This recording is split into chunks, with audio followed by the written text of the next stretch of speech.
ketahui bahwa bangunan gedung yang dikenal oleh masyarakat Tegal itu sebagai Birau, sebetulnya itu merupakan kantor perusahaan kereta api yang dikenal sebagai Semarang Jerigon Stroomtrein Maatschappij. Salah satu perusahaan kereta api yang mendapatkan izin trayek dan juga pembangunan sarana prasarana yang melayani jalur dari Semarang menuju ke Cirebon melewati Pekalongan dan Tegal. Nah, kantornya kemudian didirikan di Tegal. Yang menarik dari kantor yang sebagai Birau yang kemudian diresmikan tahun 1913 itu, diantaranya adalah satu, landscape bangunannya itu merupakan salah satu pengaruh bangunan yang kawin-mawin antara bangunan Eropa dengan bangunan tropis di wilayah Nusantara. Karena kita ketahui Hendrik McLean Pond ini salah satu arsitektur yang lahir di Batavia, tepatnya di Meester Cornelis atau Jatinegara sekarang ini tahun 1885, merupakan salah satu tokoh arsitektur yang sejajar dengan Thomas Craston.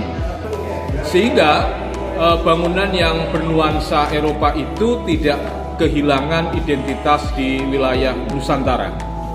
Yang kedua, karena kondisi Nusantara atau Indonesia itu tropis, maka diperlukan nuansa arsitektur yang menarik, karena barangkali yang bisa kita akui bahwa insinyur-insinyur lulusan Belanda dan juga insinyur-insinyur yang kemudian memadukan antara Eropa dengan bangunan setempat inilah yang kemudian sampai sekarang menjadi salah satu ciri bagaimana ruang arsitektur itu selalu berinteraksi dengan lingkungan sosial budayanya. Jadi ini menjadi catatan paling menarik bahwa dinamika kantor Birau itu yang semula menjadi kantor SCS dalam perkembangan dari tahun ke tahun memiliki perubahan yang saya kira ini menjadi catatan bahwa ada sesuatu hal yang menarik. Nah, jika sekarang ini menjadi destinasi wisata, yang perlu diperhatikan adalah bangunan itu tidak menyiratkan bangunan tropis yang dibuat oleh Hendrik McLean Pond, tapi juga ada bagaimana untuk menjadikan sebuah museum yang hidup, dan museum itu tidak hanya menggambarkan sejarah transportasi kereta api, tetapi juga perubahan dan dinamika morfologis Kota Tegal.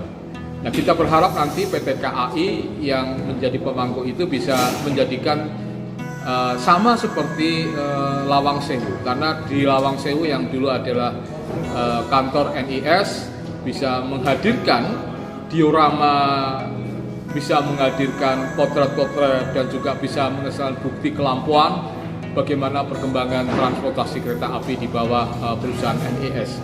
Nah, publik tentu menunggu bagaimana nanti cita-cita yang banyak diharapkan oleh semua masyarakat untuk membangun dan merevitalisasi kantor Birau itu sebagai museum yang mempertautkan sejarah transportasi kereta api di wilayah Jawa, khususnya di Tegal.